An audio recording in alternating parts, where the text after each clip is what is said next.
reform, no election. Naomba tunyanyue mikono juu. Tuungane. Asante sana wana wa BASHNET. Mwenyekiti wa jimbo amejiongea kwa sababu tuna viongozi wakuu wa taifa, wa kanda, wa mkoa na wa jimbo. Mheshimiwa John Mao, mwenyekiti wa jimbo, karibu sana uongee na wa BASHNET. Asante mwenyekiti mstaafu wa jimbo na mwenyekiti wa kata ya Madunga. Wananchi wote wa BASHNET, hebu kunja ngumi mahali popote ulipo, kunja ngumi. Kunja ngumi, zungusha kabisa, zungusha. Peoples! Peoples! Hapana, haitoshi. Hii sio ile sauti ya BASHNET inayoifahamu miaka yote. Hebu zungusha tena kwa mara ya pili, pasha kidogo. Zungusha.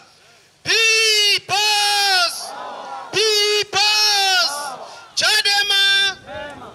Asanteni sana. Mheshimiwa Katibu Mkuu Taifa, Mheshimiwa Mwenyekiti wa Chama Kanda ya Kaskazini, Mheshimiwa Katibu Mkuu Mstaafu Dr. Wilbrod Slaa, Askofu wetu Mwamakula na viongozi wengine waandamizi wa chama, mwenyekiti wa mkoa na katibu wake, karibuni sana BASHNET. Hapa tuko na wananchi wa kata za BASHNET, Madunga, Kameu, Nar na Ufana Secheda.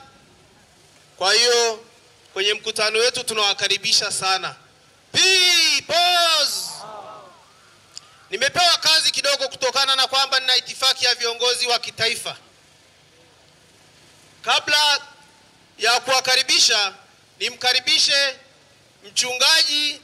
nimkaribishe Askofu Mwamakula atufungulie kwa sala mkutano wetu, alafu tutaendelea na itifaki. Karibu baba askofu, tufungulie ili tuweze kufungua mkutano wetu rasmi.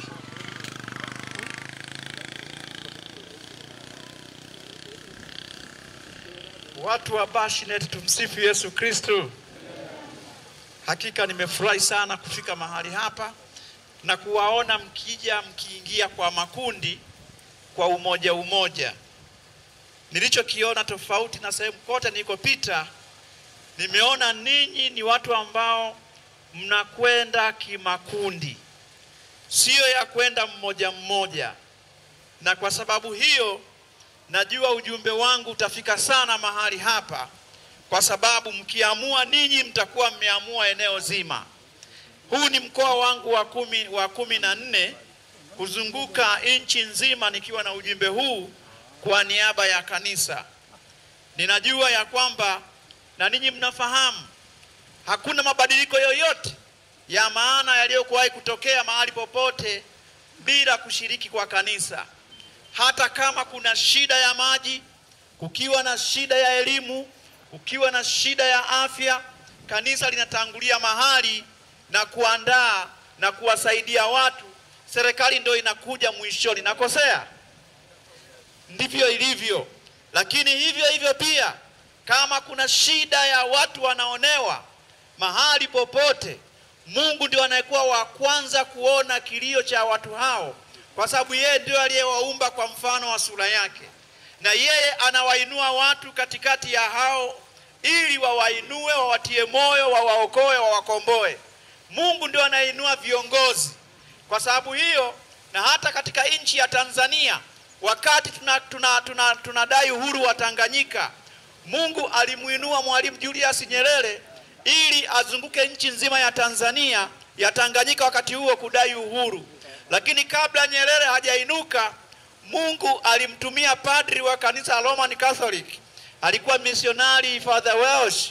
Padri Welsh alimuita Mwalimu Nyerere, akakaa naye, akampa siri ya kudai uhuru bila kumwaga damu. Wenzetu kule Kenya walipigana sana, Uganda walipigana sana, Malawi walipigana sana, Zimbabwe walipigana sana. Lakini kwa hapa Tanzania, baada ya kupigana vita vya Majimaji, viongozi wetu waliuawa wote. Wakati wa kudai uhuru, Mungu alimtumia Padri Welsh, akampa siri Mwalimu Nyerere. Baada ya hapo Mwalimu Nyerere akaacha kufundisha Pugu sekondari, akaanza kudai uhuru wa nchi hii, na ndio maana tukapata uhuru. Na nchi yetu ikawa na heshima kubwa sana duniani.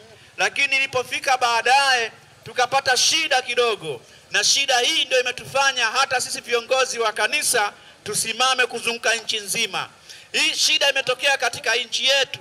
Ninyi mko karibu na maeneo ya Ngorongoro huku, mko karibu na maeneo yote ya Wamasai. Wanaweza katokea tu watu wanaamua tu kwamba ondokeni mahali hapa.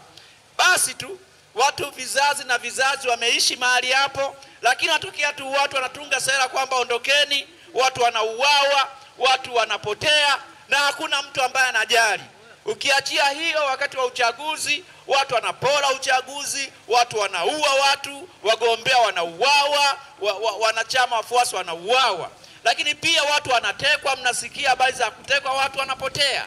Sasa hali ya namna hii sio nzuri sana. Ndio maana sasa kama kanisa tukaona pia kwamba mfumo wetu wa utawala, mfumo wetu wa uchaguzi sio mzuri. Kwa hiyo lazima tusimame ili tuwaambie watu kwamba tubadilishe mfumo huo.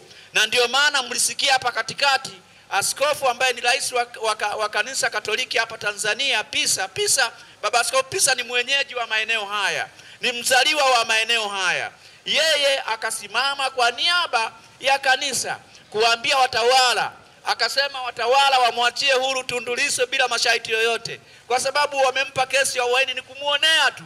Mnafahamu Tundu Lissu alifika mpaka wa Masai kule kuwatetea wa Masai, na watu wote ambao wenye shida amewatetea sehemu ya aina mbalimbali.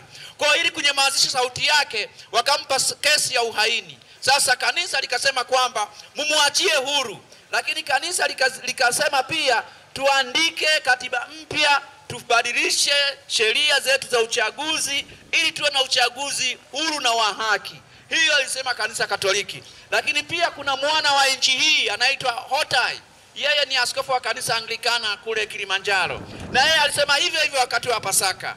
Lakini pia kuna mwana wa jirani ya nchi hii, naye pia ni askofu Hotai na Mameo Masai yule, lakini kwa Morogoro, wa kanisa Kindia Kiote Tanzania. Naye akasema hivyo. Muda hautoshi ningewaambia orodha ya maaskofu wote ambao wamekemea mambo haya. Lakini pia askofu ambaye pia ni wa Chama cha Mapinduzi, na yeye ni mbunge wa Chama cha Mapinduzi, ni Gwajima, na yeye akainuka kaongea akasema hayo. Sasa wanamuandama, hata rais mwenyewe anamuandama, kisa anahoji kuteka watu, anahoji kuua watu.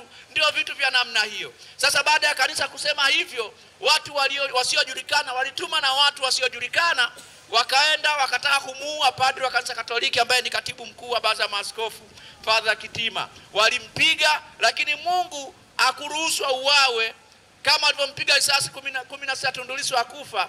Mungu hakutaka pia Padri Kitima asife. Sasa lengo lao ni kutaka kuwatisha viongozi wa kanisa wasiungane na ninyi katika kutetea haki zenu.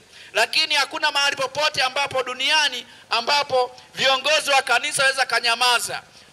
Tutaendelea kusema, na ndio ujumbe wangu. Nazunguka nchi nzima, na leo nimefika hapa Bashinet, na nimefika eneo lote hili katika maeneo yenu katika mkoa wa Manyara kuambia jambo moja: unganeni na Watanzania popote nchini kudai katiba mpya, kudai mageuzi ya sheria za uchaguzi, tuunde tume huru ya uchaguzi, tukemee vita, tukomeshe mambo ya kuteka watu, mambo ya kuua watu, hata kupola uchaguzi.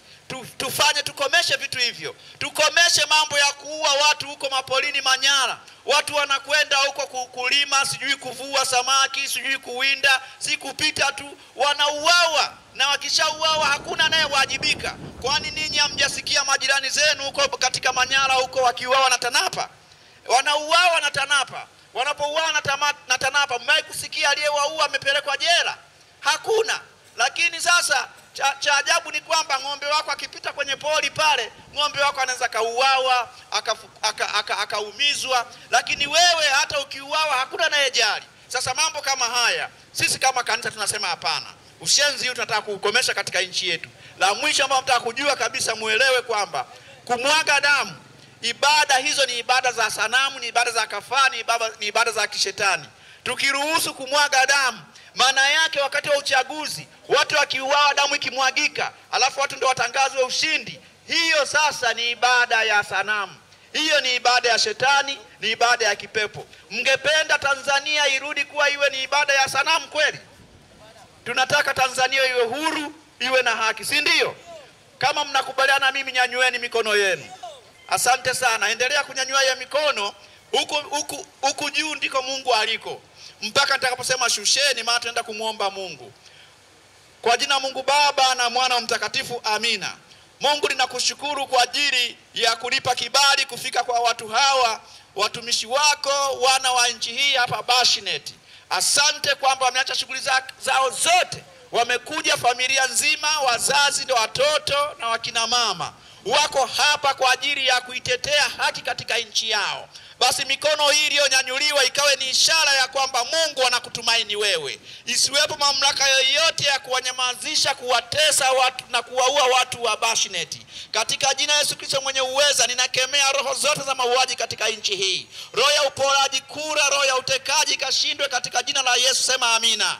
Kiongozi yoyote aliyechaguliwa na wananchi au aliyeteuliwa na mamlaka au na serikali na mamlaka yoyote, atakaye amrisha vyombo vya ulinzi na usalama, iwe jeshi la polisi, iwe jeshi la TANAPA, iwe jeshi la magereza, iwe jeshi la wananchi au kikosi chochote cha asili, kwa ajili ya kutesa, kuua, kupola uchaguzi, kuteka watu, hata kutesa watu katika maeneo yao, katika mashamba yao, katika mbuga zao, akashindwe yeye na familia yake na watoto wake, kizazi cha kwanza mpaka cha 4, sema amina.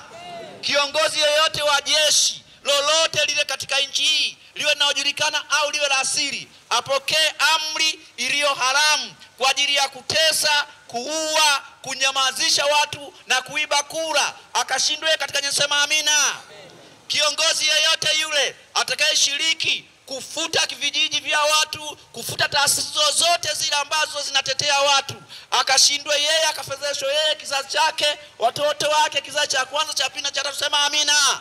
Basi Mungu, haya mabadiliko ambayo tunaomba watu hawa wa Bashnet kwa umoja wao wakubaliane na Watanzania wote ili kudai haki, kubadilisha mifumo ya uchaguzi katika nchi hii. Kusiwepo tena watoto wetu kuuawa, wasitekwe tena, mifugo yetu isiibiwe tena, katika jina, sema amina. Basi na wabariki katika jina la Baba, Mwana na Mtakatifu, amen. Asante sana Baba Askofu. Chadema huwa tunaanza na Mungu, tunamaliza na Mungu. Kwa hiyo tumeshaukabidhi mkutano wetu mbele za Mungu. Kwa hiyo nitamke rasmi kwamba mkutano wetu sasa umefunguliwa. Karibuni sana wageni na wananchi wote, karibuni sana. Kabla ya kuendelea na itifaki, ndugu wananchi, kuna hizi fomu hapa. Endelea kusambaza. Kuna hizi fomu hapa, ni fomu ya madai ya mabadiliko ya mifumo ya uchaguzi kabla ya uchaguzi kufanyika mwaka 2025. Imeandikwa Chama cha Demokrasia na Maendeleo, Chadema, petition form, madai ya mabadiliko ya mfumo wa uchaguzi kabla ya uchaguzi kufanyika mwaka 2025. Viongozi wa kata, changamkeni, sambaza fomu, watu waandike majina yao, namba ya simu na sahihi. Hizi fomu tunataka tupate saini zaidi ya milioni 15. Tukizipata hiyo saini, madai yetu ya mifumo ya uchaguzi yatapata mashiko, yatakuwa na msingi. Kwa hiyo mikoa yote ambayo mikutano imefanyika, wananchi wote kwa umoja wao wamejaza hizo taarifa. Zingine tuliwasambazia viongozi wetu, wataziwasilisha mezani zile ambazo wamekwisha kujaza kwenye matawi yao. Lakini wale ambao hawajapata nafasi au hawajafikiwa na hizo fomu, hizo nyaraka, mjaze taarifa zenu. Unaandika tu jina lako, namba ya simu na sahihi yako. Ni fomu ya madai ya mabadiliko ya mfumo wa uchaguzi. Peoples. Wananchi, mnakumbuka mwaka jana mwezi wa 11 tulifanya uchaguzi wa serikali za mitaa. Lakini matokeo yake uchaguzi wote uliporwa. Katika tarafa ya Bashnet tukabahatika kupata wenye viti wa vitongoji wawili. Mmoja ni wa kitongoji cha Tsayo, kata ya Bashnet, kijiji cha Bashnet, na mwingine ni wa kijiji cha Dabil, kitongoji cha Dabil. Kwa hiyo labda kabla ya kukabidhi maiki, Mheshimiwa Katibu Mkuu, hapa tuna mwenyekiti wa kitongoji, ambaye ili eneo tulilokaa ile ni eneo la mjini, ni kitongoji cha jirani hapa upande wa magharibi. Labda tuweze kumtambua kwa sababu ni kiongozi mmoja tu wa kiserikali ambayo tunaye kwenye tarafa ya Bashnet. Karibu wapungie wananchi wa Bashnet mkono kabla ya kukabidhi itifaki. Anaitwa Nicodemus Aemoi, ni mwenyekiti wa kitongoji cha Tsayo. Hebu tupunge mikono wananchi.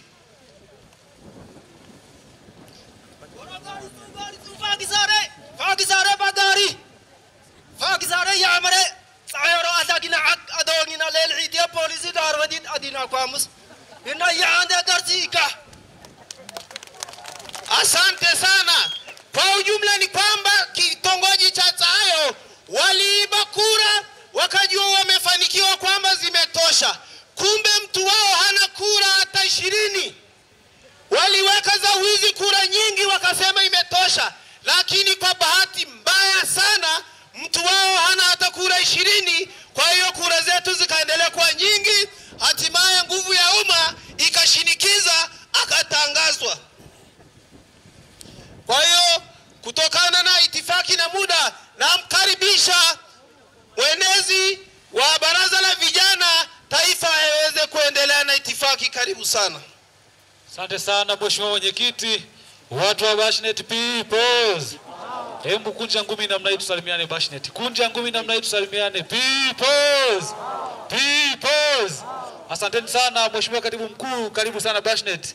Kwa muda huu naomba nimlete kwenu mheshimiwa mwenyekiti wa mkoa azungumze na watu wake. Mheshimiwa mwenyekiti, karibu sana uzungumze na wananchi wa Bashnet waliojitokeza kwa wingi kuja kutusikiliza asubuhi ya leo. Bashnet peoples. Mheshimiwa katibu mkuu na meza kuu, itifaki imezingatiwa. Watu wa Bashnet, sauti yangu leo sio nzuri sana. Na nafikiri mnanifahamu, sio? Si mnanifahamu? Si kampeni za serikali za mitaa tulikuwa hapa. Hebu naomba yule mwenyekiti wa kitongoji aje tena. Mwenyekiti wa kitongoji, na kuomba njoo jukwani. Watu wa Bashnet, hii sauti yangu ilipotea jana tukiwa tunapambana na polisi wa Mbulu mjini na serikali ya CCM na mkurugenzi wa CCM.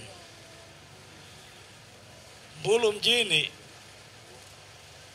tulilipia uwanja wa kufanya mikutano wa Mbulu mjini pale. Baada ya kulipia ule uwanja, mkurugenzi ni binti fulani hivi, sijui nini kilichomkuta, akajisikia tu aliyetoa control number ya kulipia uwanja ni yeye. Tukafanya matangazo tufanye mkutano kwenye uwanja. Saa ya kwenda uwanjani wamefunga geti la uwanja. Wanatuambia kule uwanjani polisi wanafanya mazoezi. Hata warabao uwanja rika izata askar moka hade. Tunawauliza nini shida? Hawana maelezo yanayoeleweka. Sasa watu wa Bashnet na ukanda wa juu, mimi na ninyi tumefanya kampeni hapa, si ni kweli? Si tulienda mpaka kule juu kunaitwaje? Ameyo sio?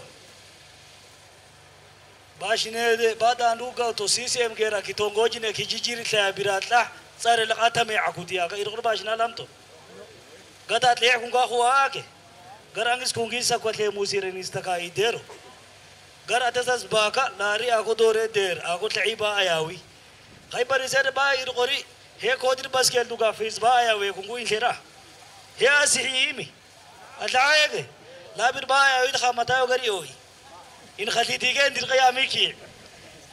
Mimi naomba niombe kitu kimoja. Fomu si madi mitara mjiunge. Fomu si dalaa. Gagus dalaa na heno ikarano mgoema to kuza asike he kuza ayema. Fomu si dandu ya mukun khukida pa Tanzania no mugari ga si agala ureo kwa namba. Amar do in isikat amada to ina torne khargan. Aku amadonka dong. Amadonka. Amadar do in latika to na chamar se mamilon mbane tam لا هم هي مارينو أديري سكتير أرسي موجة بر مختارو كورين ديري لكن أسا إنتي كده بمو كرين تو كتيرو أقويل تا ممكن برا كعيرة سكيغانا ممكن سكيغانا إيمي ممكن سكيبت قوزوا كنا قلا كونغنو يا هاسركال سيسيم قامان نفكو كونكي خواك ama nafko kina hani dirma Kalasinga kwa mwaka analipa shilingi 25,000. Nooa yaren birabaka imodi kodi rai kwa mwaka analipa 100,000 mpaka 200,000 kodi.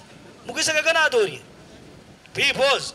Baada ya kusema hayo, naomba mwenyekiti wa kitongoji mwenezi dakika moja atuambie yeye alishindaje, ili na ninyi mjue, ili tukiwaambia no reform no election, hakuna mabadiliko ya sheria, hakuna uchaguzi, ninyi mjue uchaguzi ya vita akodirhe gwai mwenyekiti wewe mnetla kutosini na adira balin na nakasa tlatle bidirwali kungata ake khorba shinata ake kwada kambili khorori be ko dotara balili Peoples. Baada ya mwenyekiti anaga ya miki imi lada haide adoriege ane kunga alwa kumitana ase aga ya andi mugo ya anda bangauti lesi adori Peoples. Mwenyekiti karibu.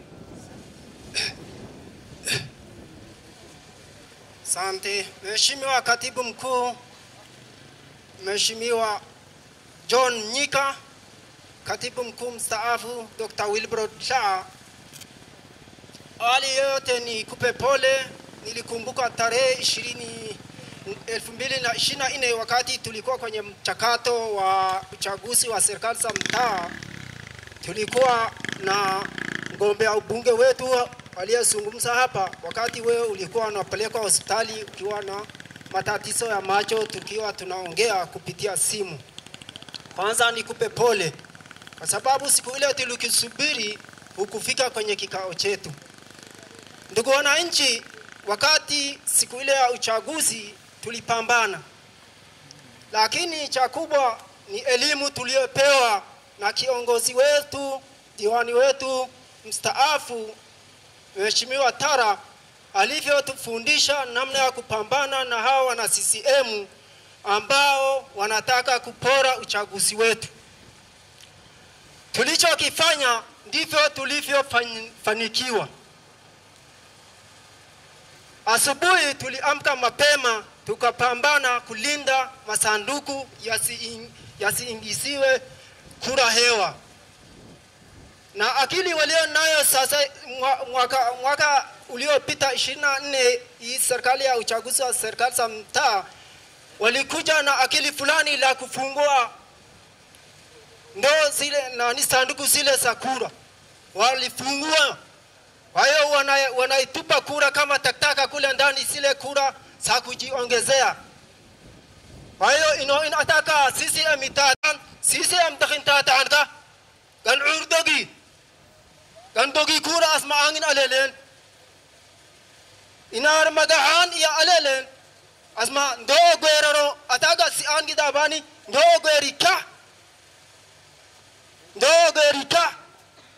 gwerika kura ondo talaichi mizan andala tetara tutan tayoro. Kwamba ni washukuru mawakala wangu waliosimamia siku ya uchaguzi kwamba tulikataa zoezi la kufunguliwa kwa sanduku. Matokeo yake kura inashushwa juu. Na ndivyo tulivyofanikiwa. Tukalinda masanduku, tukalinda na kura, ndivyo ilivyokuwa, na kura zilizo nazo mikononi kwenye mifuko yao zilikwama. Mheshimiwa Katibu Mkuu, matokeo ya ajabu yalijitokeza huku ukanda wa Hailoto. Mtendaji mmoja alishang'ata huko mgongoni kwa sababu alikuwa na kura feki, kura ambayo ya kujiongezea. Ndivyo ilivyokuwa, ndivyo tulivyopambana, lakini tunasema kwa hali hii uchaguzi ulivyokuwa wa serikali za mtaa, basi hatutakuwa tayari kama uovu ule hautaondolewa kwenye sehemu ya uchaguzi. Asanteni sana wananchi, asanteni sana Katibu Mkuu kwa maelezo yangu. Asante sana Mheshimiwa Mwenyekiti. Asante sana kwa maelezo yako, na niwapongeze wananchi wote ambao walipigana kuhakikisha dhuluma haitokee. Peoples. Kwa muda huu naomba nimlete kwenu mwenyekiti wa baraza la wazee kanda kwa dakika moja. Mwenyekiti wa baraza la wazee kanda, karibu wasalimie watu wa Bashnet kwa dakika moja.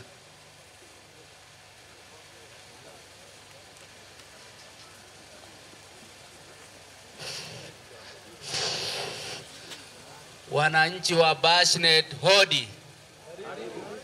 Hodi. Asante sana. Wananchi wa Bashnet, Peoples. No reform, no reform. Asanteni sana. Kwa majina mimi ninaitwa ndugu Leonard Mao. Nafikiri watu wa Bashnet mnanifahamu. Nikitoa hii kofia mnasika nikumbuka. Nani amevunja historia ya bunge wa baiskeli katika wilaya Babati? Mao.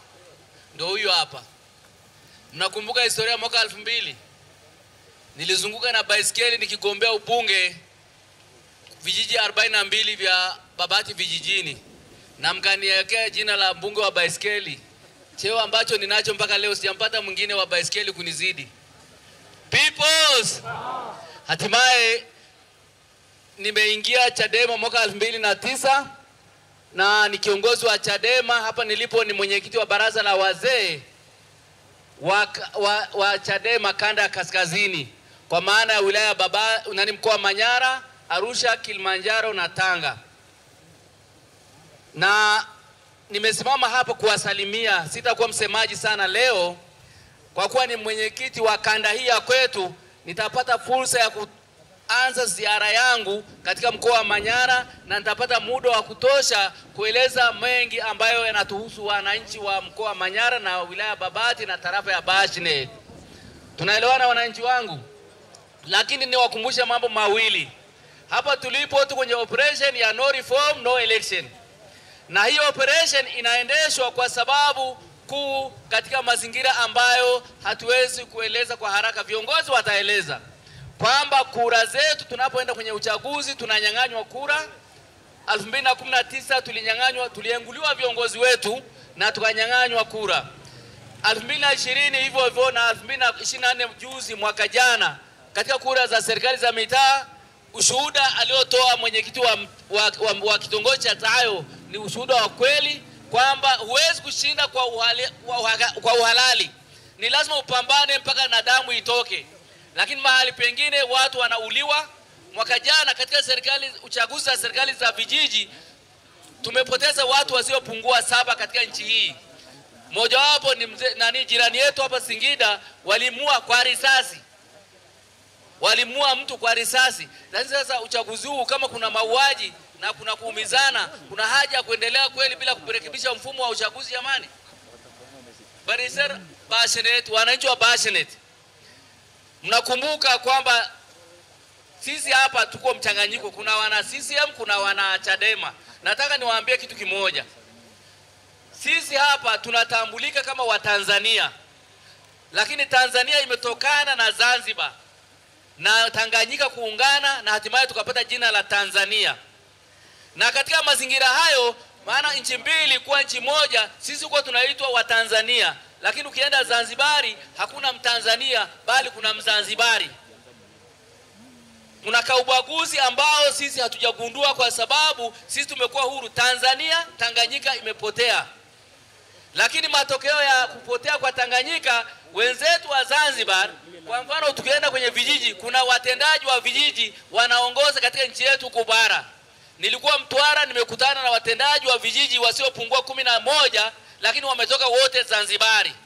Nimetembelea ukanda wa kusini, wakuu wa wilaya karibu 5 wametoka Zanzibari. Lakini wewe Mtanganyika ukienda Zanzibari huwezi kupewa hata ubalozi. Huwezi kupewa hata ubalozi. Watanzania wa CCM tujiangalie. Watanzania wa CCM tujiangalie. Nchi yetu hii inauzwa. Bandari ya Dar es Salaam imeuzwa na bandari za Tanganyika zote zimeuzwa. Lakini bandari ya Zanzibar inajengwa kwa pesa nyingi chini ya serikali ya Zanzibar. Miaka 2-3 ijayo bandari za Zanzibar zitakuwa chini ya serikali na uwezo wa kumiliki meli zaidi ya 100. Wakati ambapo sisi za kwetu zimeuzwa kwa sababu sisi Watanganyika tunaambiwa hatuwezi kufanya nini? Hatuwezi kusimamia. Lazima tusimamiwe na Waarabu. Ndugu zangu, Waarabu wametawanyika katika nchi yetu saa hizi. Wako sehemu mbalimbali, naomba tuwe makini. Uwe wa CCM utetee Tanganyika. Uwe wa Chadema na chama kingine tutetee, tuungane, tuache falsafa ya vyama vya siasa, tuungane na hii sera ya Chadema ya no reform no election. Tumeelewana wananchi? Wangapi wamekubali kutuelewa? Nyanyua mikono. Naomba tutetee Utanganyika wetu. Naomba tutetee Utanganyika wetu. Naomba tutetee utanganyika wetu, wananchi wa Bashnet na kwingineko kote Tanzania. Muda umeisha, asanteni sana. Maiki na nyang'anywa, nitarudia siku nyingine. Asante sana.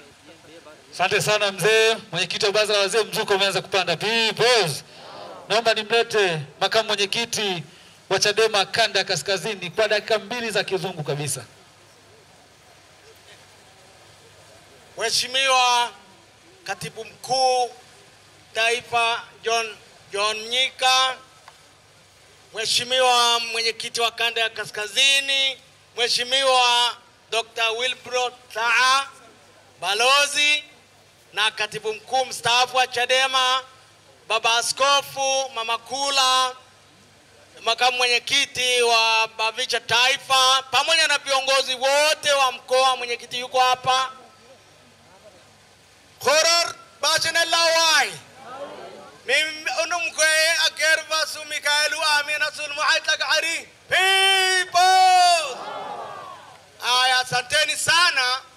Mimi leo sio msemaji wa mkutano huu. Nimekuja kuwasalimia. Tumeambatana na uongozi wa taifa, wa kanda na wa mkoa wa Manyara. Katika mkoa wa Manyara mimi ni katibu wa Chadema wa mkoa. Mwenyekiti wetu ni aliyetoka hapa Matayo Gekul. Tuko hapa kwa kama walivyosema wengine kwa operation ya no reforms no election, kwa tafsiri ya Kiswahili, bila mabadiliko ya kikatiba, ya sheria, ya kanuni za uchaguzi na mifumo ya uchaguzi, hatutakuwa na uchaguzi. Itafafanuliwa na viongozi wetu. Hapa kuna vijiji 102 na vitongoji 408. Lakini tunasema katika vitongoji vyote 400 tuna wenye viti sijui 3 tu wa Chadema. Kitu ambacho ni kuhujumu kura zenu na kuweka viongozi ambao hawakutokana na wananchi na uchaguzi. Tangu 2019, 2020, 2024 kumekuwa na hujuma. Na hatuoni kama 2025 kutakuwa na uhalali katika mfumo wa uchaguzi, kwa sababu mifumo iko vile vile, sheria iko vile vile, wanatumia udhaifu wa katiba. Kwa salamu hizi, ndugu zangu, mnikubalie kuachia salamu kwamba no reforms, no reforms. Kwa sauti wote, mnaogopa? No reforms. Asanteni sana. Asante sana mheshimiwa makamu mwenyekiti. Kwa kwenda na muda, naomba nimlete dada yangu Grace wa Imamu awasalimie watu wa Bashnet kwa dakika 1. Karibu sana, ongea na watu wa Bashnet. Karibu sana, uzungumze na kina mama, kina baba wa Bashnet. Asante sana. Wananchi wa Bashnet Peoples. Kwa majina yangu naitwa Grace Charles Imam. Kwa takriban miaka 15 nilikuwa mwanachama wa Chama cha Mapinduzi na mgombea ubunge wa bunge la Jumuiya ya Afrika Mashariki mwaka 2017.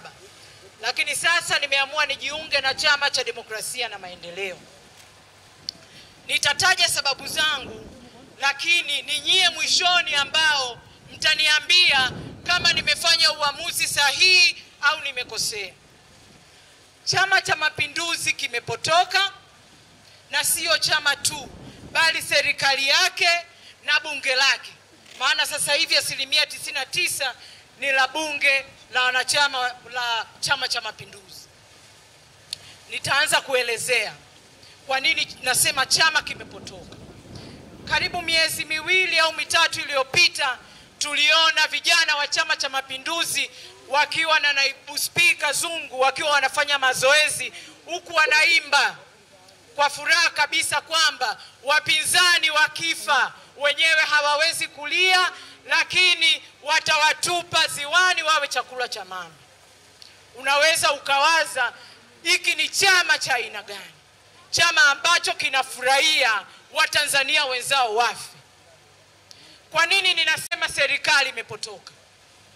Serikali kupitia mifumo yake ya jeshi la polisi na usalama wa taifa wamehusika moja kwa moja katika kuumiza, katika kutesa, katika kuteka na kupoteza wapinzani. Mwaka huu tarehe 24 mwezi wa 4 mwaka 2025, wanachama wetu walienda pale mahakama ya Kisutu kwenda kuhudhuria kesi ya mwenyekiti wetu ambaye amepewa kesi ya uhaini. Walienda pale mahakamani, lakini cha ajabu walitekwa na polisi, walipigwa, wanawake walivuliwa nguo na kudhalilishwa, na wengine wakaenda kutupwa huko maporini wakiwa wamevunjwa migongo na miguu. Wengine mpaka leo hawawezi kusimama. Mwaka huu pia tarehe 19 mwezi wa 5, kuna wanaharakati walitoka Kenya, wengine walitoka Uganda, wote walikuja kushuhudia kesi. Na hii kesi ni kwamba inahudhuriwa na watu wote kwa sababu iko katika mahakama ya wazi.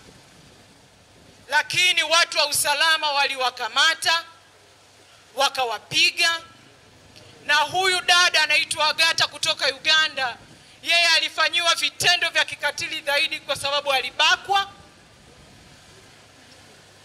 alidhalilishwa na akaenda kutupwa huko mpakani.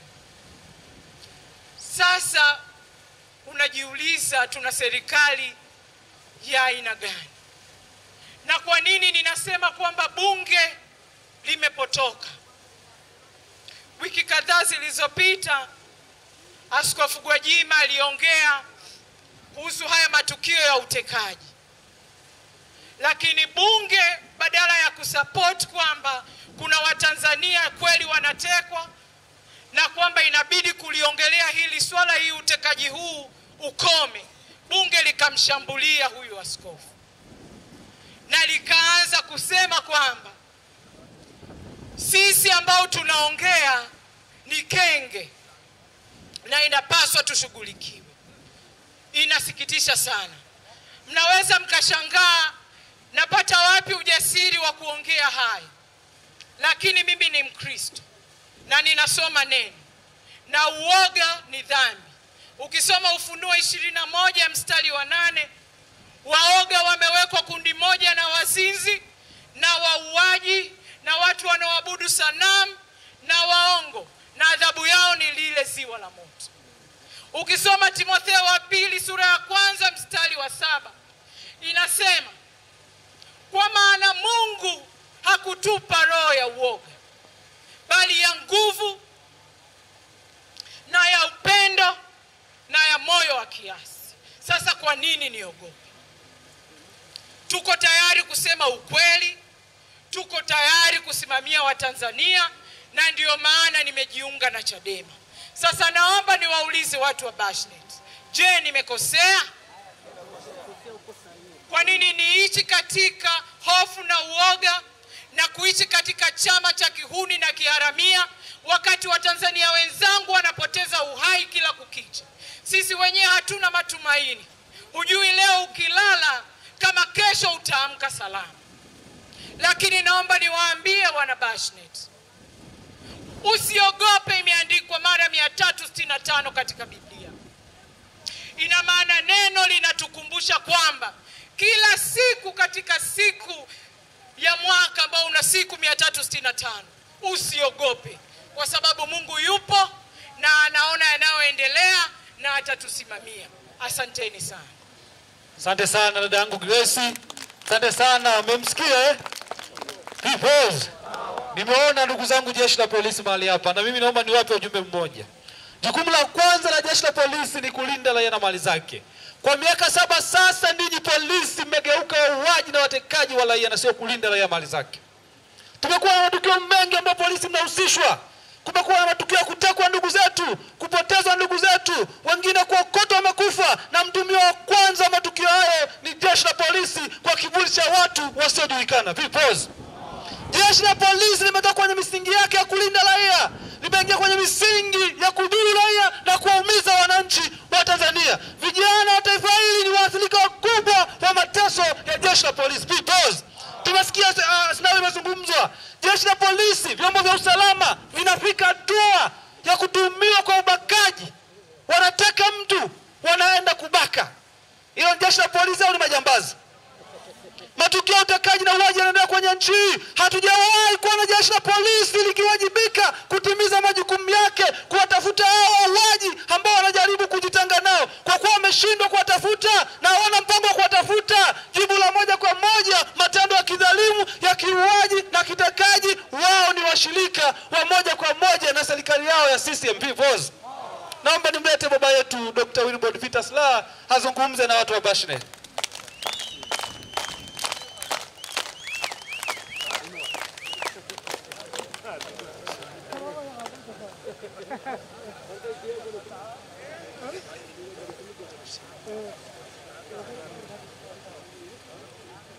Bashnet khor Bashnet babane aila wayhum saita dakono pasomban se inseraka lakini barisianta gahu mkutano muisho ambar in shouting wat lehana bakhasil galama muga insho maga akhda bengtesi loegera.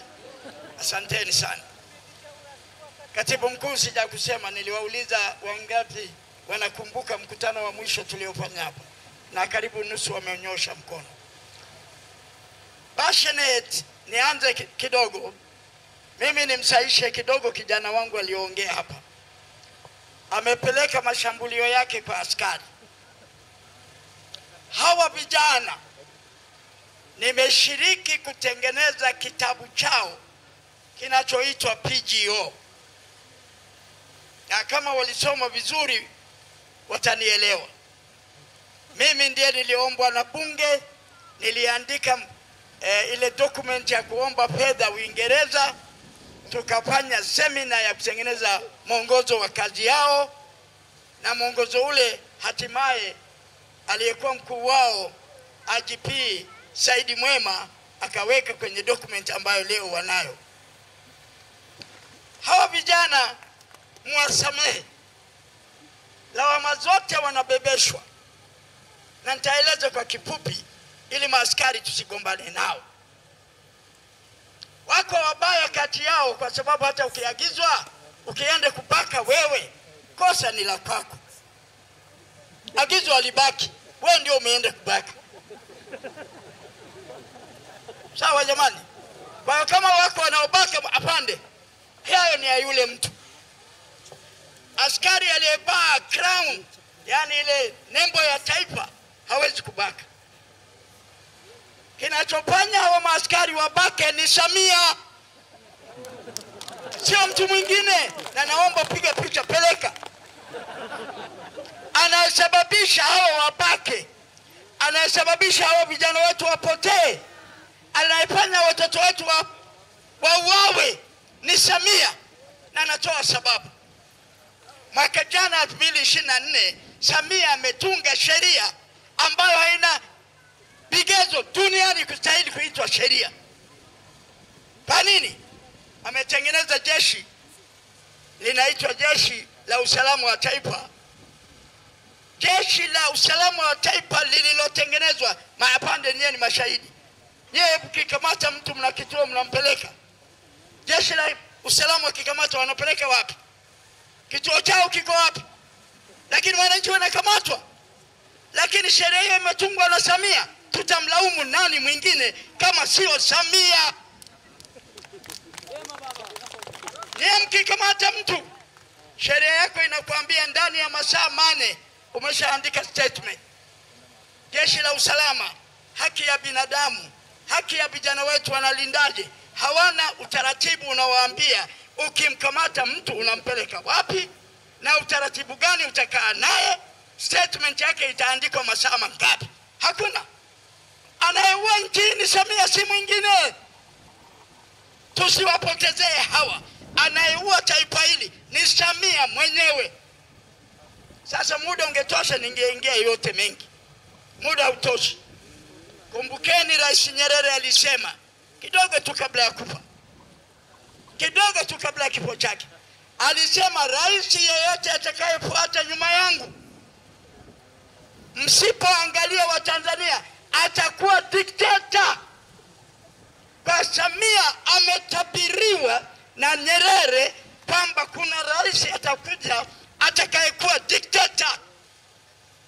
Sasa niwaambie mambo mawili ili nisichelewe sana, ambayo yanamfanya Samia kuwa dikteta. Sisi tulipoona watu vijana wetu wanauawa, tulipiga kelele. Tulipoona vijana wanapotea, tulipiga kelele. Samia akasema waacheni wapige kelele. Mimi ni chura kiziwi ama khubta yako maka. Kwanza ni dhambi mbele ya Mungu binadamu kujifananisha yeye ni amakhubi. Lagalama Mungu kasaidosi.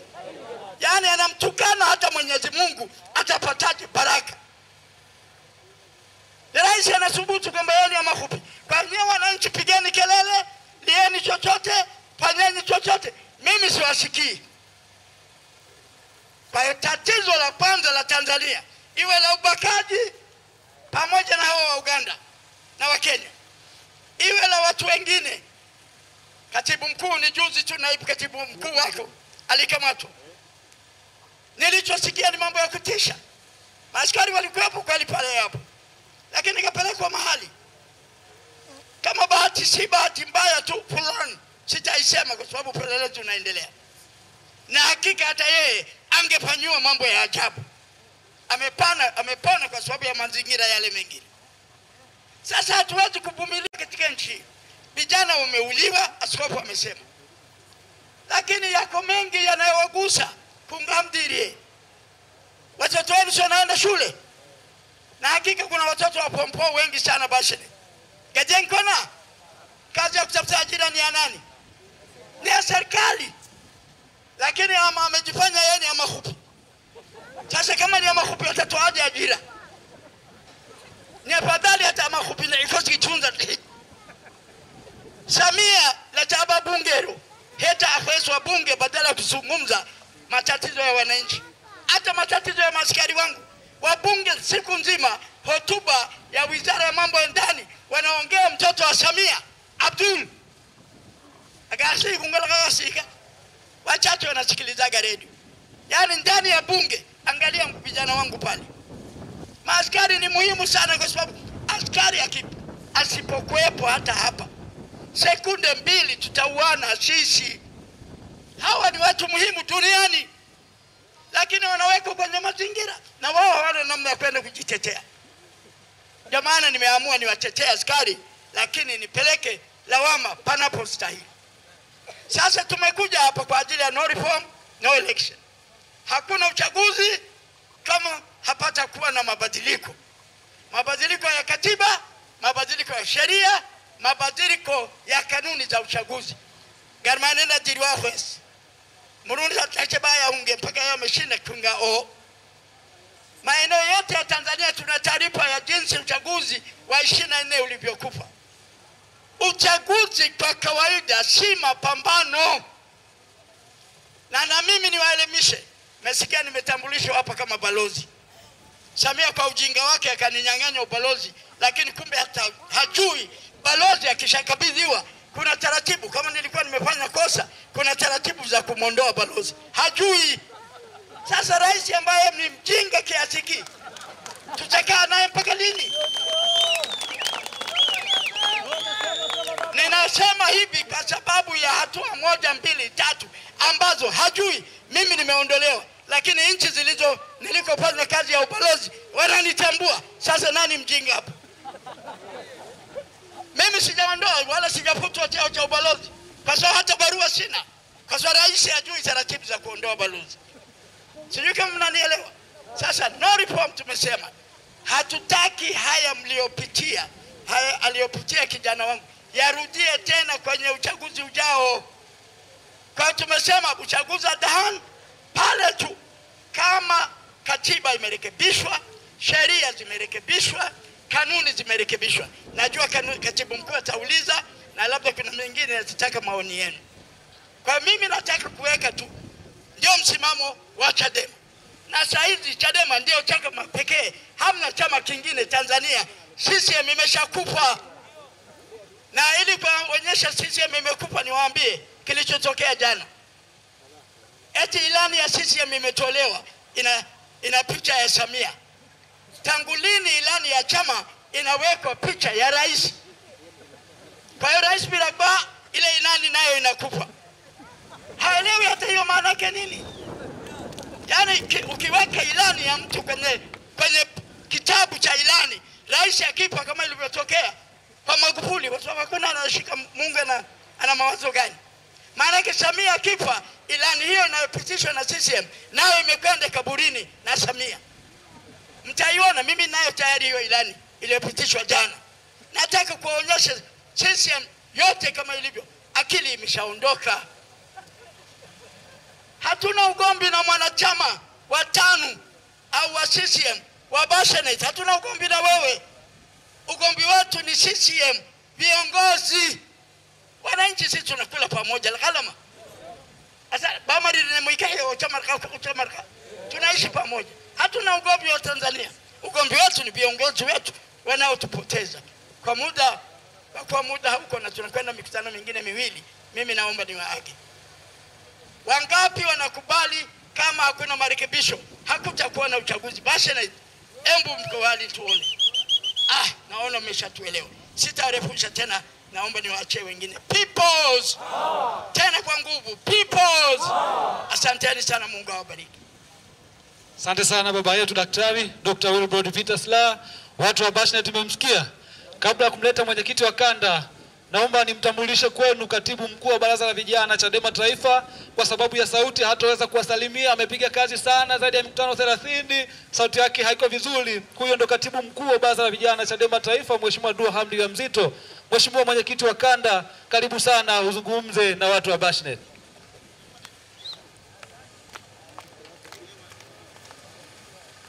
Asante. Peoples.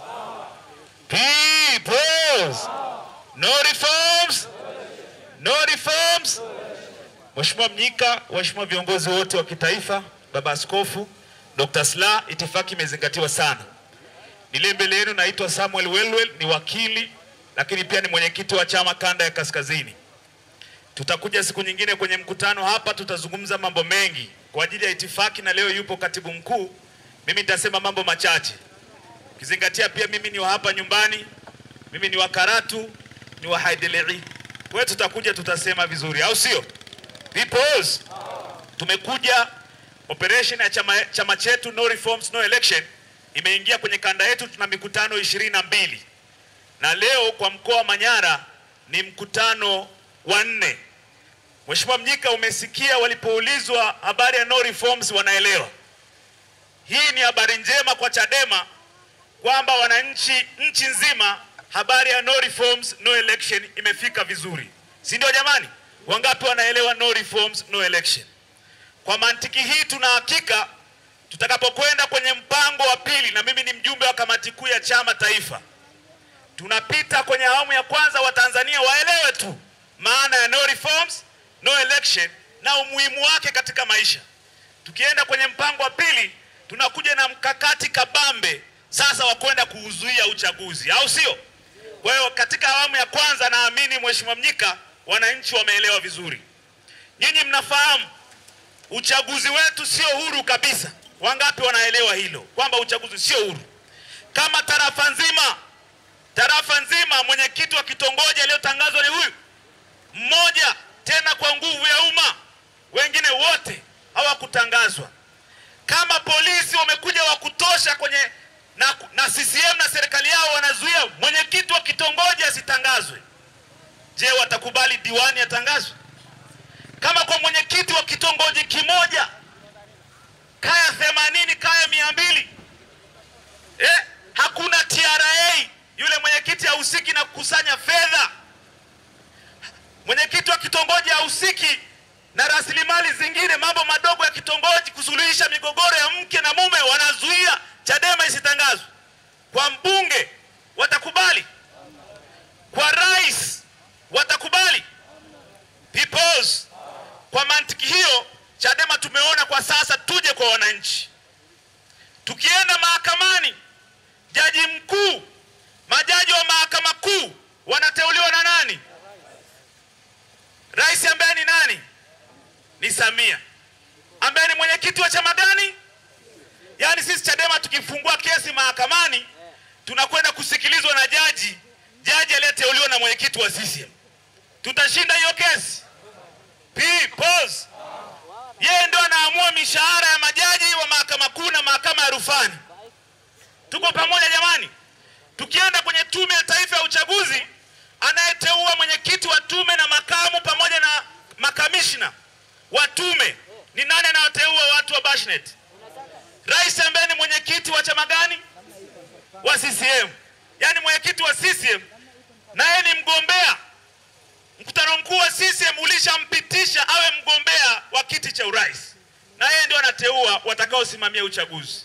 Ukija kwenye ngazi za halmashauri, wakurugenzi unaowaona na maafisa wengine ni wateule wa TAMISEMI. Wamesema kuna mabadiliko ya sheria yamefanyika. Sasa mkurugenzi anaweza asisimamie uchaguzi, lakini lazima awe afisa mwandamizi wa umma aliye chini ya mkurugenzi, chini ya waziri wa TAMISEMI ambaye ni mteule wa rais, mteule wa mwenyekiti wa CCM wa taifa. Kwa mantiki hiyo uchaguzi utakuwa huru na haki jamani? Utakuwa huru na haki? Yaani nyinyi wote hapa mmeshindwa kuweka mwenyekiti wa kitongoji. Maana yake ni hivi, kwa mfumo wa uchaguzi ulioko sasa, hata mpige kura ngapi, wa kuamua ni msimamizi wa uchaguzi. Yaani hata nyinyi wote hapa mkiamua labda Tara, mnamfahamu wote, awe diwani, nyinyi kura zenu hazina maana, hazina sauti, hazihesabiki. Inahesabika ni ya msimamizi wa uchaguzi mtu mmoja. Sasa maana yake ni kwamba hata akiingia madarakani mbunge na diwani wa Bashnet, ana haja gani ya kuwatumikia wananchi wakati wananchi hawawezi kumwajibisha? Nyinyi mna kitu ya kumfanya mbunge? Mna kitu cha kumfanya mbunge wa CCM hapa? Hamna kitu cha kumfanya, kwa sababu hategemei kura zenu. Kwa sheria na katiba ilivyo, hategemei kura yenu, anamtegemea zaidi mkurugenzi, anamtegemea zaidi OCD amsaidie. Kwa hiyo yuko tayari kutii maagizo ya mkurugenzi, kunyenyekea kwa polisi, kunyenyekea kwa rais. Mmeona sehemu nyingine wabunge hadi wanapiga magoti mbele ya rais, wawakilishi wa wananchi, kwa sababu wanajua yeye ndio wa kuamua wao warudi madarakani na sio wananchi. Peoples. Wakati ibara ya 8 ya katiba yetu inasema msingi wa mamlaka ya serikali inatokana na nani? Na wananchi. Lakini kwenye kura zetu hazihesabiki. Sasa niseme kwa kumalizia, Mheshimiwa Mnyika, nimesoma ilani yote ya CCM walioipitisha siku ya jana. Kwanza wamempitisha mgombea wao urais kama miezi miwili iliyopita bila kuwa na ilani. Alafu jana ndio wanampitisha mgombea wa urais. Sasa wamepitisha ilani yenye ukurasa 86. Ukienda ukurasa wa 39 wameahidi kwenye sura ya pili ya katiba ya ilani ya CCM ya 2025-2030. Sura ya pili wanasema ni sera na maelekezo ya CCM 2025-30. Ukisoma pale wana mstari mmoja tu wameweka, kuhuisha mchakato wa katiba mpya. Peoples. Mchakato wa katiba mpya uliokwama, wanasema watahuisha mchakato. Peoples. Wanataka twende kwenye uchaguzi kwa sheria zilizopo na katiba iliyopo. Samia apite hivyo na wabunge wake wote, alafu eti 2030 tukikaribia uchaguzi ndio watu waambie wanaanza mchakato wa kufanya marekebisho. Je, mnakubaliana na hilo? Peoples, mnakubaliana na hilo? Yaani ni sawa na mwanaume anamwambia mwanamke tuzae kwanza alafu ndio tutafunga ndoa. Tuzae kwanza alafu, yaani Samia anasema nirudi madarakani kwanza, tupite wabunge wote wa CCM, rais wa CCM, alafu mambo ya mabadiliko yafanyike baadaye. Huo si uwizi jamani? Mchakato tena unauisha mchakato, hatujui utaisha lini.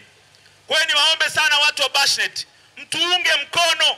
Na tunaposema tunataka mabadiliko ya sheria za uchaguzi, CCM wanapita wanawaambia sheria nzuri na katiba nzuri haiwezi kuwaletea maji, haiwezi kuwaletea elimu. Nyie mnataka maji, mnataka elimu. Si wanapita hivyo, wanasema hivyo, mmewasikia? Peoples.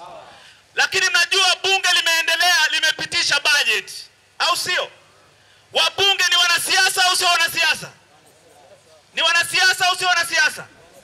Wabunge waliopitisha budget ya kuamua hata bei ya bidhaa na vitu muhimu ni wanasiasa, sio wanasiasa? Wanatokana na uchaguzi au hatokani na uchaguzi?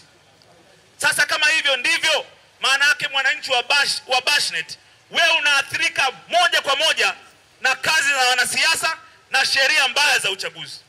Msije mkadanganywa kwamba Chadema inapigania mabadiliko ya sheria za uchaguzi ili tuingie madarakani. Hapana. Ni ili kura ya mwananchi iwe na thamani.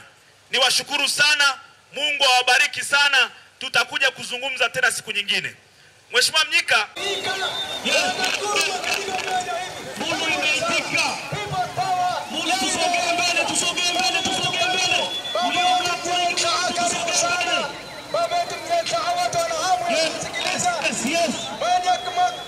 Katibu mkuu, karibu sana. Askofu Mama Kula, kwa mara ya kwanza unapiga katika viwanja hivi. Asanteni sana wananchi wa tarafa ya Bashnet. Saita Peoples. Ninawashukuru sana kwa namna ambavyo mmeketi na wengine mmesimama, mmevumilia jua kutusikiliza. Asanteni sana kwa usikivu wenu. Leo tuna mikutano mitatu. Tazungumza na nyinyi hapa Bashnet.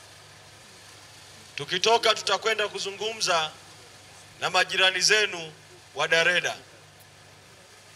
Tukitoka Dareda bado tuna safari ya kwenda Katesh, Hanang, kuzungumza na wananchi.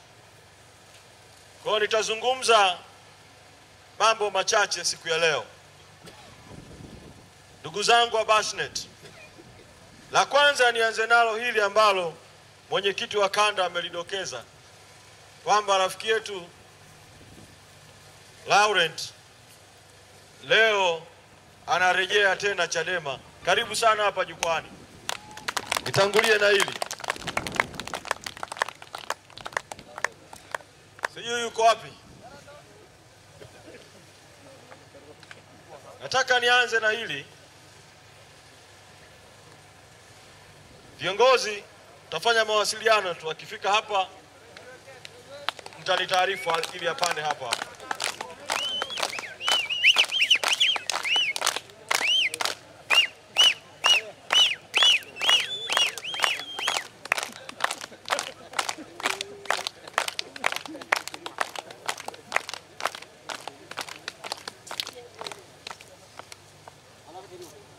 Za miaka mingi ndugu yangu. Walake tumekuwa pamoja kwenye mapambano kwa muda mrefu sana. Sasa nikupe kipaza sauti ili ueleze wananchi wenzako wa Bashnet, lakini utueleze na sisi viongozi sababu za uamuzi uliochukua wa kurejea kwenye mapambano kupitia jukwaa la Chadema. Karibu sana. Nakushukuru sana Mheshimiwa Katibu Mkuu. Wananchi wa Bashnet na kata za jirani, Peoples. Nina mambo matatu.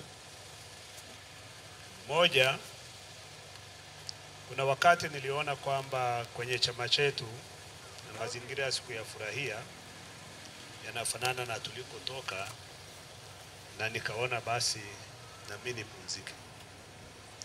Kafika muda hapa wakasema tafadhali, tunakoongozwa sio vizuri, na kwa sababu sheria za nchi lazima upitie kwenye vyama, ikabidi nigombee kwa ACT. Kwa uchaguzi ulioanza wa vyama niliwaambia kwamba kwa baadhi ya viongozi waliomo hawaakisi yale tunayohubiri, na kwamba kwenye siasa sio kama ile ya kina Dr. Saa. Viongozi wa dini wanasema wao ni mawakili wa Yesu. Kwa hiyo yeye akikosea usimwangalie, kwa sababu ni mtume wa nani? Wa Yesu. Kwenye siasa hakuna mtume wa mwenzake. Kwenye siasa kama maisha yako yanaakisi yale unayohubiri. Kama hayaakisi, unakwaza yale maendeleo yaliyotarajiwa kwenye hiyo siasa. Kwa maana ya sera na maamuzi yako yaendane na matendo yako. Kuna maeneo niliudhika. Kwa uchaguzi uliofanyika, yale mazingira yamebadilika. Wako wenzenu wengi wamenishawishi kwamba tuwe pamoja. Lakini leo nimekubali kusimama hapa kwa mambo mawili. Moja, wenzetu wanatumia kwamba upinzani huo ufai, upinzani ambao hata Tara amekinai. Leo wananchi nawaambia turudi tujenge upinzani na tujenge hii Chadema inayojitokeza. Hilo ndio kubwa kuliko yote. Upinzani wa nchi hii usipojengwa vizuri, tutaumia sisi wenyewe. Kwa sababu maamuzi ya watawala yanatugusa sisi sote. Kuna kipindi wafanyabiashara wenye malori wakajiona kama wao marafiki wa CCM. Lakini mwaka jana CCM ilivyosema kwamba, na nikisema CCM maana yake serikali, huwezi kuuza mbaazi, huwezi kuuza ufuta, huwezi kuuza dengu mpaka ipite kwenye nini? Kwenye ushirika. Wale wafanyabiashara walikata urafiki na CCM wakafungua kesi mahakamani. Walifungua judicial review case, kesi ya kupinga maamuzi ya kiutawala, na walishinda. Hii inaonyesha kwamba ukipata utawala mbaya hauna rafiki. Kwa hiyo wote tuujenge huu upinzani. Na wananchi ni waombe jambo kubwa kuliko yote. Utawala unaoumiza usiseme leo haujanigusa, kesho utakufikia. Kwa ukiona kama mwenzako ameumizwa, kasirika leo. Mara nyingi mimi siku hizi niko Bashnet na Babati. Majuzi nimekuja mahakama ya mwanzo Bashnet. Mimi nimeingia nikijua mahakama ni ya wazi kama inavyosema fungu la 14 ya sheria ya mahakama za mahakimu, kwamba mahakama ya mwanzo ni ya wazi kwa umma. Nimekuja hakimu na niambia nitakuweka ndani, kwa nini unakuja mahakamani? Kumbe alishawapiga watu marufuku mita 100, mimi sijui. Anavunja sheria na hakuna hata anayejua. Sasa ananiambia mimi ataniweka ndani, kaambia sana ulitakiwa wewe uwekwe ndani kwa sababu unakiuka kanuni ya adhabu fungu la 96 kifungu kidogo cha kwanza, kwa sababu umezuia watu wasiingie mahakamani wakati sheria inawaruhusu. Ni kama yale pia yalikuwa yanachokea wapi? Dar es Salaam kwenye kesi ya Tundu Lissu. Kwa hiyo udhalimu ukianza usifikiri ule ni wa Dar es Salaam, utaenea kote. Tuuzuie leo. Abraham Lincoln aliwahi kusema, wenye hekima hujifunza kutokana na makosa ya wengine. Wapumbavu tu ndio wanasubiri mpaka wao yawatokee. Sasa nawaachia changamoto. Hivi nyeni wapumbavu mnaosubiri mpaka yawatokee, au ni wenye hekima wanayojifunza kutokana na makosa ya wengine? Mimi naamini, mimi nimeongoza miaka 15 kama diwani. Ninajua mna hekima. Tumieni hiyo hekima vizuri. Sijui kama tunaelewana vizuri. Lakini la mwisho, kunaweza kuwa na udhaifu hapa na pale, ila hauhalalishi utawala mbaya. Lazima tukemee. Na la mwisho, siasa inaenda kwa mazingira. Siasa ni kwa huku kwetu hali yetu ni mbaya. Kwa nini? Kule Haydom walifanya sherehe na madume yakaliwa kwamba barabara kuanzia Laba mpaka Haydom inakuwa ya nini? Barabara ya kutoka Maskaroda mpaka Basha inakuwa ya nini? Barabara kwetu Daredakati na hapo Daredamishe na madume yalichinjwa, na katibu mkuu naenda hapo. Madume yalichinjwa kilomita 7 kutoka Daredakati Ayalagaya mpaka Daredamishe inakuwa ya nini? Leo tunaambiwa wala hata hakuna hela. Sijui kama tunaelewana. Watawala wetu wakati mwingine wanatufananisha na ngiri mwitu, mtusamehe. Baina moja ukhwa. Ngiri mwitu na tabia moja mbaya.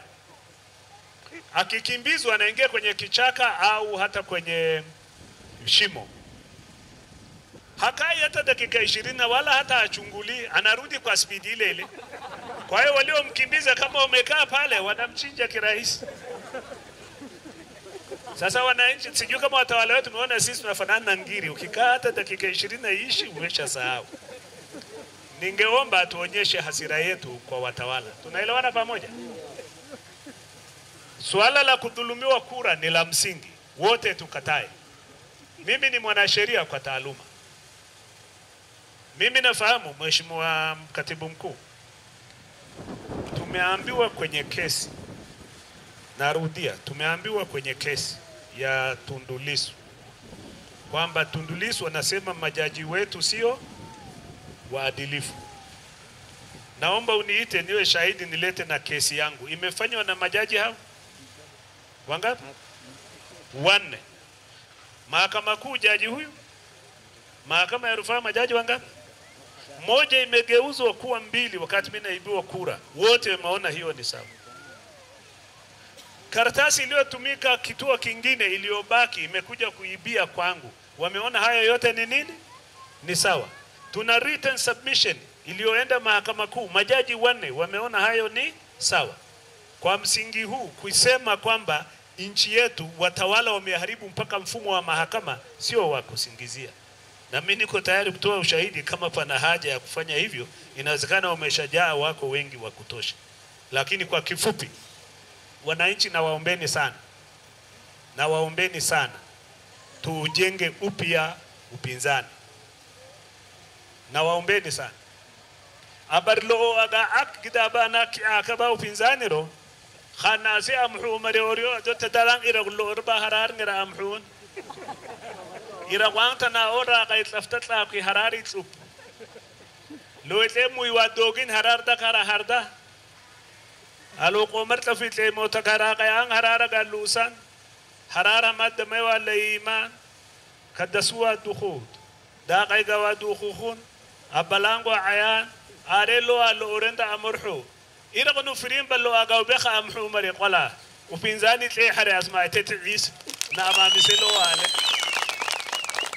Shukran sana rafiki yangu Laurent Tara. Karibu sana Chadema. Nilimwachia muda mrefu wa kuhutubia kwa sababu najua lilimisi sana jukwaa la Chadema. Karibu sana kwenye mapambano. Ndugu zangu wa Bashnet, natambua kwamba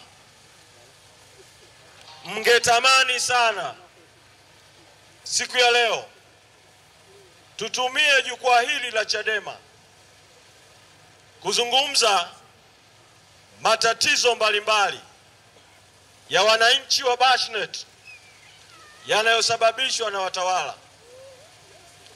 Najua wakulima wa viazi wangependa tuzungumze matatizo yanayowakabili wakulima wa viazi. Naelewa wale wakata jirani na hii ya Bashnet, katika tarafa yenu ya Bashnet, wanaolima vitunguu, iwe ni vitunguu maji au ni vitunguu saumu, wangetaka tuzungumze kuhusu kilimo.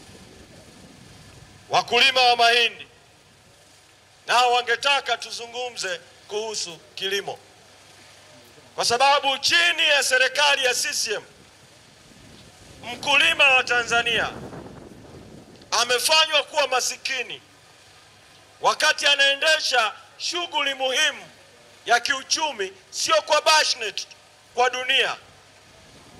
Kitunguu kinalimwa tarafa ya Bashnet, wanakuja wafanyabiashara wa nchi jirani, wanakisafirisha kwenda nje, kinasafiri kwenda mataifa mengine, kinakwenda kuuzwa bei ghali, lakini mkulima wa Bashnet anaambulia pesa kidogo.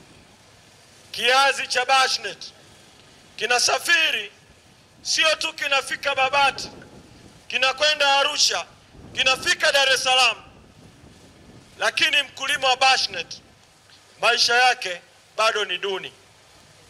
Sana sana anachoambulia ni halmashauri kuongeza kiwango cha mageti barabarani ya kutoza ushuru kwa wakulima. wakulima ambao hawapati pembejeo inavyostahili, wananunua mbegu kwa bei juu, na yale mazao yanayotumia mbolea wananunua mbolea kwa bei juu. Wakulima ambao serikali yenye dhamira ya kuwadidimiza kwa wenye kulima dengu na mazao mengine wanaingiziwa mfumo wa stakabadhi ghalani ili kukopwa na ili kuondolewa uhuru wa kuuza pale wanapopataka. Najua mngependa sana tuzungumze matatizo ya hapa Bashnet na tujadiliane juu ya ufumbuzi wa matatizo hayo. Lakini ndugu zangu, leo tumekuja kuwaeleza kwamba chimbuko la matatizo yote haya, iwe ni wa mtoto wa Bashnet kusoma shule yenye elimu duni, iwe ni mwanamama wa Bashnet kwenda kujifungua katika huduma isiyokuwa bora, iwe ni mzee wa Bashnet aliyeitumikia nchi kama mkulima, anapoishiwa nguvu akifika uzee hapewi pension ya uzeeni, iwe ni ya kijana wa Bashnet ambaye anahangaika kukosa ajira. Matatizo yote ya pamoja ya kupanda kwa gharama za maisha huku kipato cha mwananchi kikiwa chini, hali ngumu ya maisha, iwe ni miundombinu mibovu ya barabara, yote haya chanzo chake ni taifa la Tanzania kuwa na uongozi mbovu chini ya serikali ya CCM katikati ya taifa ambalo Mwenyezi Mungu amelijalia rasilimali ardhi yenye rutuba, madini, mbuga na rasilimali nyingine ambazo zingefanya nchi yetu iwe kati ya mataifa matajiri duniani. Sasa kwa kuwa chimbuko letu la matatizo ya nchi yetu ni uongozi, suluhisho la kujinasua kutoka hali hii tulionayo, hali inayotukumba sote, hata wale askari pale, pamoja na kuwa haonyeshi msimamo wazi, lakini moyoni wanajiuliza, kwa sababu wakifika uzee baada ya kuitumikia taifa kama askari, wakistaafu hao askari polisi hawapewi pensheni inayostahili. Kuna kitu katika utumishi wao kinaitwa kikokotoo cha mafao ya wastaafu, yaani pesa zinakusanywa, askari akistaafu serikali haimpi zote, inampa 30% na asilimia zinazobaki serikali inabaki nazo. Askari huyo anapata pressure, baada ya muda fulani anaaga dunia, anaacha pesa zake mikononi mwa serikali juu ya kikokotoo. Matatizo yote haya chimbuko lake ni uongozi wenye sera mbovu, wenye maamuzi mabovu chini ya CCM. Kwa suluhisho tulilonalo kwa kweli ni kuiondoa CCM madarakani na kuweka uongozi mbadala katika nchi yetu. Lakini changamoto inayotukabili ndugu zangu wa Bashnet ni kwamba ili tuondoe uongozi wa CCM tuweke uongozi mwingine, lazima sisi wananchi twende kupiga kura kuchagua viongozi, na kura zetu zihesabiwe, mshindi halali apatikane, apate kuongoza katika nafasi tunazozitaka. Hiyo ndio silaha yetu kuu, hiyo ndio nyenzo yetu kuu ya kuamua hatima ya maisha yetu. Kwa bahati mbaya sana katika taifa letu sasa imefika wakati ile nyenzo kuu ya mwananchi kuweka viongozi, mwananchi kufanya mabadiliko, uchaguzi, imekuwa tena si nyenzo mwafaka, kwa sababu hakuna uchaguzi huru na haki. Najua hapa Bashnet hapa mlitamani kwamba katika ofisi ile ya kata awe diwani kutoka Chadema, akae na wenye viti wa vijiji wapange maendeleo ya Bashnet. Na najisema hayo kwa sababu nyinyi mna uzoefu wa kuchagua upinzani. Najua mwaka jana, mwaka 2024, mlitamani kwamba kwenye serikali ile ya kijiji, mwenyekiti wa kijiji, halmashauri ya kijiji iwe ni serikali iliyotokana na nyinyi, viongozi mliowataka, lakini hiyo nyenzo ya nyinyi kuchagua viongozi ikahujumiwa, wagombea walio wengi wakaenguliwa, wachache waliobaki wakahujumiwa siku ya uchaguzi. Haiwezekani kabisa kwa namna ambavyo wananchi wa Babati vijijini mnavyoichukia CCM, haiwezekani eti katika vijiji vyote 102 eti CCM imeshinda vijiji vyote. Haiwezekani kwamba katika vitongoji 400 na zaidi katika jimbo hili la Babati vijijini, halmashauri hiyo, eti Chadema ipate vitongoji vitatu. Vitongoji vitatu havifiki hata 10%. 10% ya vitongoji ni vitongoji 40. 1% ya vitongoji ni vitongoji 4. Yani Chadema iwe na vitongoji chini hata ya 1%. Inawezekana hiyo? Inawezekana hiyo? Haiwezekani kabisa. Katika mazingira haya, ndugu zangu, sisi tumeona kwamba yaliyotokea 2024, yaliyotokea 2020, yaliyotokea 2019 yatajirudia tena mwaka huu wa 2025 kwenye uchaguzi wa udiwani, kwenye uchaguzi wa ubunge, kwenye uchaguzi wa urais, iwapo hakutafanyika mabadiliko ya katiba na sheria yenye kuwezesha kufanyike kwa uchaguzi huru na haki. Ndio maana tumechukua msimamo wa kwamba bila mabadiliko hakuna uchaguzi, no reforms, no election. Sasa ndugu zangu wa Bashnet, sisi tulipochukua msimamo huu, wao wanasema huo msimamo huo ni wa chama tu makao makuu, na msimamo huo ni wa maeneo machache ya mjini huko, kwamba huko vijijini huko wananchi wa vijijini wanataka uchaguzi ufanyike katika mazingira haya yalivyo, na wakubaliani na no reform, no election. Tukasema tuzunguke, tufike mpaka vijijini, tusikie sauti zenu vijijini, tuone msimamo wenu vijijini. Na mimi niwaombe Bashnet, kwa sababu sasa tunataka tupige kura ambayo itashuhudiwa na dunia nzima. Najua mmekaa muda mrefu sana na nitazungumza kama nilivyosema kwa ufupi sana. Nataka niwaombe wote tusimame, wote msimame ili tupige kura. Ushahidi wa kura uonekane kwa wote kabisa. Naomba wote kwa heshima, wazee wangu na mama zangu, vijana wenzangu, wote tusimame. Wapiga picha, jiandaeni kupiga kura, kupiga picha hii ya Bashnet. Tupige picha hii ya Bashnet. Piga picha hii ya Bashnet. Piga picha hii ya Bashnet. Nataka niwaulize swali Bashnet. Wale ambao mnakubaliana na kwamba bila mabadiliko uchaguzi usifanyike, no reforms, no election, nyosheni vidole viwili juu. Nyosheni vidole viwili juu.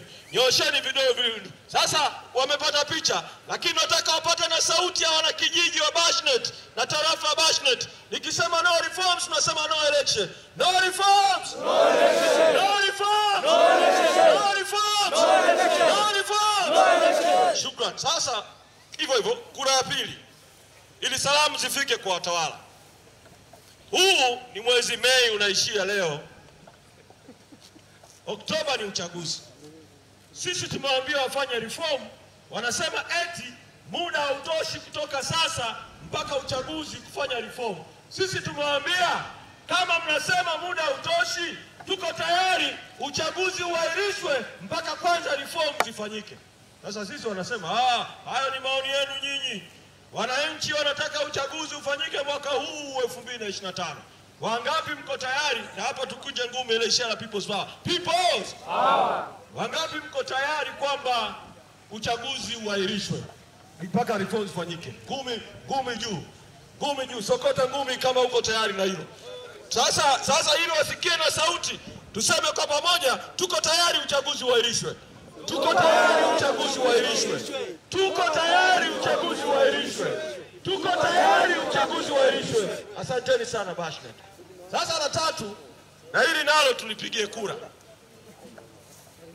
Kuna vyama 19 vya siasa Tanzania, CCM kikiwa kimojawapo. 18 vikiitwa vya upinzani ikiwemo Chadema. Sasa CCM hii baada ya kuona Chadema imechukua msimamo wa no reforms no election, CCM ikaviita vyama Dodoma vikasaini maadili ya uchaguzi kwamba vishiriki uchaguzi na mambo yale yale, mambo ya ovyo hayo hayo, ukosefu wa maadili, kanuni mbovu, sheria mbovu na tume isiyokuwa huru, tume isiyo na maadili. Wakati huo msajili wa vyama vya siasa alikuwa hajatoa taarifa kwa umma ikisema hataki tena niitwe katibu mkuu wa Chadema. Katibu mkuu ndio nitakiwa niende Dodoma kusaini. Katibu mkuu wa Chadema sikwenda Dodoma kusaini kwa sababu sikutaka kuwasaliti wananchi ambao mnataka mabadiliko na chama ambacho kinataka mabadiliko. Sawa sawa? Sasa vyama 18 vikaenda Dodoma vikasaini maadili, ikiwemo CCM na vyama 17 vinavyojiita vya upinzani. Sasa CCM inataka kuvitumia vyama viwili vinavyojiita vya upinzani ambavyo vimeamua kufuata msimamo wa CCM wa kufanya uchaguzi wa CCM usiokuwa huru na haki.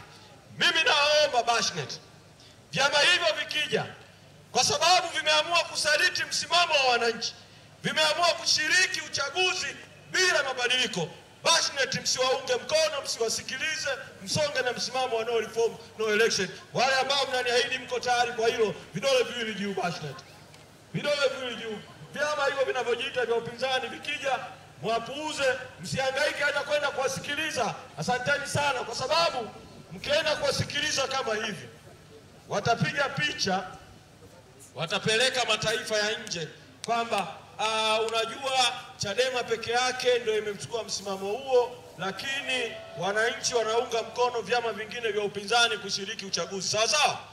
Msiende kabisa, msiwaunge mkono kabisa. Nyinyi endeleeni kusaini ile petition, ile orodha tunayoandikisha, kwa sababu dhamira ya ile orodha tunayoiandikisha. Mtakumbuka Mwalimu Nyerere wakati wa kudai uhuru wa Tanganyika alisafiri kwenda Umoja wa Mataifa kudai uhuru. Sisi Chadema tumeamua kwa niaba yenu madai haya ya kutaka uchaguzi wa haki, tufanye mapambano vijijini kama hivi kupitia mikutano, lakini tupeleke madai ya wananchi mpaka Umoja wa Mataifa. Sasa ili asiende kiongozi wa Chadema peke yake, tumesema na nyinyi wananchi wa Bashnet mfike Umoja wa Mataifa kupitia majina yenu, saini zenu kwa madai ya pamoja. Wangapi mtasaini fomu zikipita huko? Fomu zitapita huko. Asanteni sana, msaini salamu hizi zifike kwa watawala. Ndugu zangu wa Bashnet, jambo la mwisho ambalo nataka kulizungumza hapa, tuelekee Dareda. CCM jana wamezindua ilani yao ya uchaguzi kwamba wanataka kuendelea na uchaguzi kwa mazingira haya hovyo. Katika hiyo ilani ambayo imezinduliwa jana, CCM inataka kuwatapeli na kuwadanganya wananchi kwamba wananchi mkubali kuingia kwenye uchaguzi eti kwa sababu CCM sasa ikiingia madarakani tena italeta katiba mpya. Kwamba ilani yao sasa wanasema wataleta katiba mpya kati ya 2025 mpaka 2030. Nataka niwakumbushe wa Tanzania, ili msikubali utapeli huu wa CCM. Sio mara ya kwanza kwa CCM kuweka kwenye ilani kuwa watauisha na kukamilisha mchakato wa katiba mpya. Mchakato ulikwama mwaka 2014.